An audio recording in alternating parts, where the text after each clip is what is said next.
ഒരു പൊട്ടൻ ഫേസ്ബുക്കിൽ ഒരു വീഡിയോയിൽ വന്നിരുന്ന് പറയുന്നു, ഇന്ത്യക്ക് വെളിയിൽ യാത്ര ചെയ്യണമെങ്കിൽ ഇന്ത്യൻ പാസ്പോർട്ട് മാത്രം മതിയെന്ന്.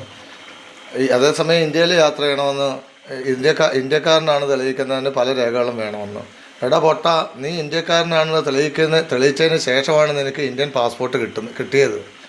ആ പാസ്പോർട്ട് കൊണ്ട് നിനക്ക് എവിടെ വേണമെങ്കിലും പോകാം. പക്ഷേ നീ ഇന്ത്യക്കാരനാണെന്ന് തെളിയിക്കണം. അതിന് പഠിച്ച school certificate, Aadhaar card, pan card, ജാതി സർട്ടിഫിക്കറ്റ്, പേരൻസിൻ്റെ ഡോക്യുമെൻറ്റ്സ്, പോലീസ് വെരിഫിക്കേഷൻ, ഇത് ഒത്തിരിയും പ്രോസസ്സുണ്ട്. അതെല്ലാം കഴിഞ്ഞതിന് ശേഷമാണ് പൊട്ടാ നിനക്ക് ഇന്ത്യൻ പാസ്പോർട്ട് കിട്ടിയത്. മനസ്സിലായോ?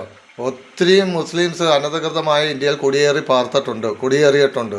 അപ്പം ഇന്ത്യക്കാരനാണ് തെളിയിക്കേണ്ടത് ഇന്ത്യൻ ഓഫീസേഴ്സിൻ്റെ കടമയാണ്. നീ ഇന്ത്യക്കാരനാണെന്ന് തെളിയിച്ചതിന് ശേഷമാണ് നിനക്ക് പാസ്പോർട്ട് തന്ന് നീ ആ പാസ്പോർട്ട് കൊണ്ട് നിനക്ക് ലോകത്ത് എവിടെ വേണേലും പോകാം. പൊട്ടത്തരം വിളമ്പുന്നതിനൊരു അതിര് വേണം. ഇനി എന്നാടാ നിൻ്റെയൊക്കെ തലയിൽ ബുദ്ധി ഉദിക്കുന്നത്? എടാ, നീ ആദ്യം ഇന്ത്യക്കാരനാണെന്ന് ഇന്ത്യയിൽ തെളിയിക്കണം. ഞാൻ പോലും ഞാൻ ഇന്ത്യക്കാരനാണ് ഞാൻ തെളിയിച്ചതിന് ശേഷമാണ് എനിക്ക് പാസ്പോർട്ട് കിട്ടുന്നത്.